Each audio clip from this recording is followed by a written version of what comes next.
धनंजय मुंडेंच्या चष्म्यावर याआधी मनोज जरांगेंनी टीका केली होती आणि तोच मुद्दा पकडून बीडमधल्या सभेमध्ये मुंडेंनी जरांगेंवर टीकास्त्र सोडलं। आपला चष्मा आवडला असेल तर घ्या, मात्र तुम्हाला तो शोभून दिसेल का असा टोला यावेळी मुंडेंनी लगावला।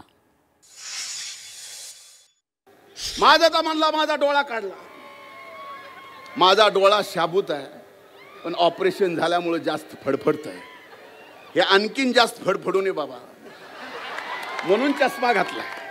आता माझ्या चष्म्याची सुद्धा अडचण आहे। तो म्हणतो परळीचा चष्मेवाला, आवडलाय तर घेऊन जा।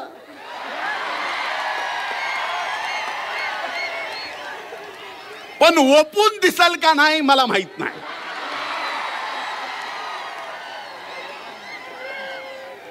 ओपून दिसायला पाहिजे ना। ओपून म्हणजे आपल्याला कळालं ना आपली भाषा। पण त्यांना जगत्याला वाचत असेल की आपणच लय वाचाळ आहेत, समजायचं कारण नाही। त्याला कवाच्याच मी बोललो, कवाच नाही तो वाच्यात मग कशाला, तो हा चष्म्यात काय बघितलंय सगळ्यांनी, तो हा चष्मा कशाला, तो हा चष्मा तुलाच राहून दे, असेच हातरंग येऊ रक्तानी, तो हा चष्मा तुलाच राहून दे, त्या रक्ताने भरलेला।